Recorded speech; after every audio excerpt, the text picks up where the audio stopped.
দে তোরা আমায় নূতন করে দে নূতন আভরণে, দে তোরা আমায় নূতন করে দে নূতন আভরণে। হেমন্তের অভিসম্পাতে রিক্ত কিঞ্চন কানন ভূমি, বসন্তে হোক দৈন বিমোচন নবলাবণ্য ধনে।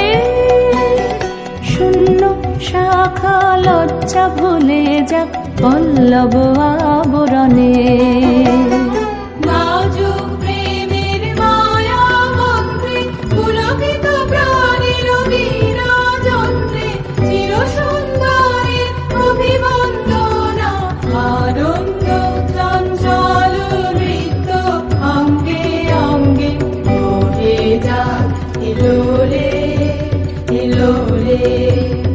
যৌবন কাম সম্মান বাঞ্ছিত সম্মিলনে, দে তোরা আমায় নূতন করে দে নূতন আভরণে।